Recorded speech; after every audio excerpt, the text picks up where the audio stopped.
We're back. I've been debating. I think I probably will at this point, but that little like middle section before, I was like, I'm just going to keep it because that's what the thing is. But I think I'm going to put some like music leading in and leading out. Oh, yeah. We want music. We're here now. More production for sure. Yeah, more production. Thank you, everyone there. We're back doing the lightning round. Okay, now these are 10 questions, so I got to make sure you can't see them. And they're put in by the listeners, and they're just fun little questions just about you.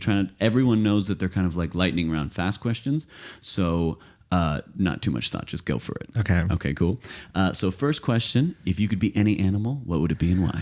I would be a cockatoo. A cockatoo? Yeah. Beautiful. Yeah.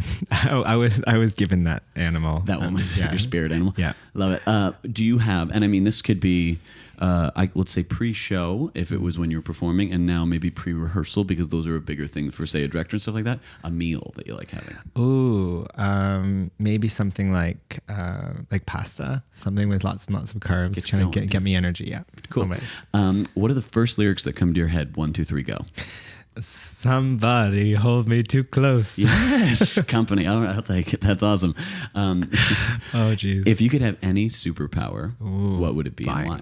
Flying? Flying, 100%. Now, flying levitating or flying you have to work for it? Fly, like yeah. Flying. No. Just like levitating. It just I can just like go up and I can go anywhere fast. And I can like flying dreams are the best. Flying. Yeah, that's cool.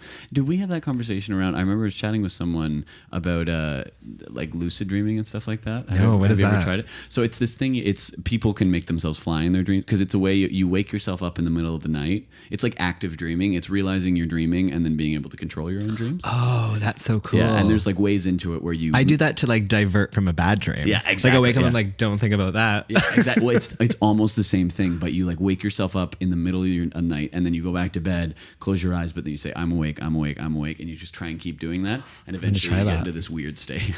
I'll get a text tomorrow being like, Tyler, this is bad. Cool. So, movie you think you could come the closest to reciting every single word? Oh my gosh. Oh, that's so hard.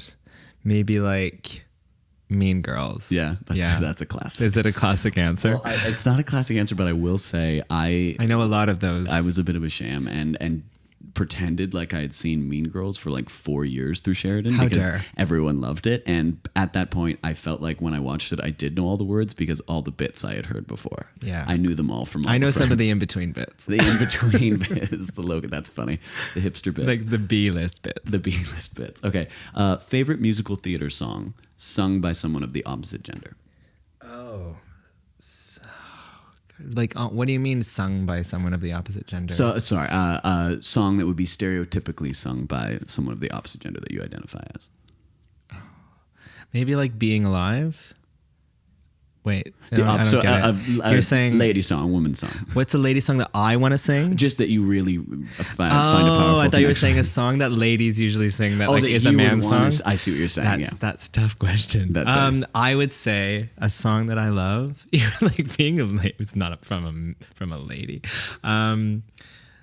Maybe like Waiting for Life to Begin. Is that from Once on This Island? It is. Very cool. Very, very cool. I love that song. It's beautiful. Favorite childhood story or nursery rhyme? One that kind of sticks with you? Maybe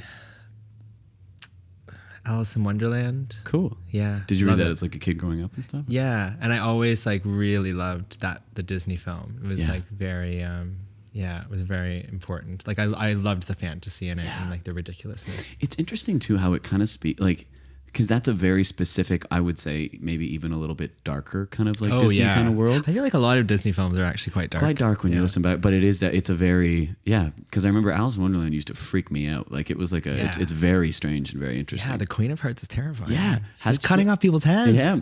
How did you feel about the Johnny Depp one? No. Yeah, I agree. No. How dare. How dare. If you could be a virtuoso on any instrument, what would it be and why? Oh, that's exciting. Maybe like the trumpet. Cool. Yeah. Really great. I just feel like the trumpet, whenever it's in a pit, is always like, it's either the thing that's the most exciting or the thing that you're like, just take it out. Uh-oh. That's a very good point. Like when they go for those high notes in the overture and you're like, oh girl, this is going to be a long time. This is going to be a long, it's going to be a long 2-act. Yeah, that's Oklahoma. True. Yeah, that's a very good point. Yeah. Oh, yeah. I want to save the day with my trumpet. Yeah, just the most beautiful. That's perfect. And if you could have lunch with one person, who would it be and why? Oh, Donald Trump. Yeah. This is not you're not the first person to say that, and this is one thing I'll say about theater people, and I think is incredible, is that wanting to have the dialogue and have a communication, because I it's just want to know like what's going on. I want to know what's up. Like I want to know the in between, because I feel like we get this whole perspective of him. Yeah. But I want to read and believe whether he's authentic or not, because maybe he is. Because maybe he is just this way. Because that's a different if he's this like. If he's putting on Donald Trump, then we're having a different conversation than if he's literally just that dude. I know. Yeah, exactly. For sure. I don't know which I accept more. Exactly. That's a good point. Yeah. No, it's very true. I like that. And then last one, and this is kind of a bigger one, a tougher one, but if you could put on and this is for yourself right now as well. If someone gives you the golden ticket, the budget isn't a question, you can do what you want. You could put on any show anywhere. What would it be and why?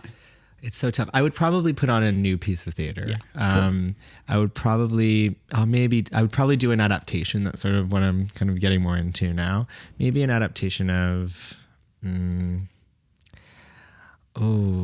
maybe Dark Matter. Have you read that book? No. Blake Crouchley, I think that's the writer. Yeah, it's like very, it's very like sci-fi world. I'm kind of getting into that kind of writing, like Black Mirror style, like futuristic. Cool.